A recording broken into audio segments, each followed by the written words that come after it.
বাবুকে খাওয়ান দিয়ে দিয়েছি। আর এদিকে আমার স্নান টান পুরো কমপ্লিট। এখন দেখি অভি যদি পারে তাইলে আমি ওর সাথে যেতে পারবো। আর এই যে আমার মুখে একটা পিম্পল উঠে গেছে, এই পিম্পলটা না একটা অকেশন ওয়াইজ উঠে।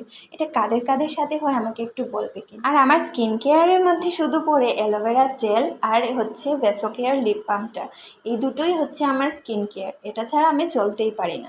অ্যালোভেরা জেলটা না হলেও আমি ভেসোকেয়ার দিয়ে আমি আমার কাজ চালিয়ে নিই। তারপর একদম বৃষ্টি চলে এসেছে, এত বৃষ্টি কি বলবো তোমাদেরকে। এইসব দেখে অভি বললো যাবো কি যাবো না ভেবে ভেবে ও চলে আসলো অফিসের কাজ সব শেষ করে। তারপর আমাদের মাসি ওদের ঘর থেকে আমাদের বিপত্তারিণী পুজোর প্রসাদ দিয়েছে আর খিচুড়ি পাঁপড় পাঠিয়েছে। তারপর আমি দিদন অভি মিলে ভাত খেয়ে নিয়েছি।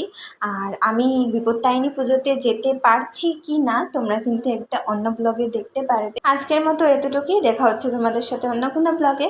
Tata, love you all, bye, take care. মা বিপত্তারিণী তোমাদের সবার মঙ্গল করবে।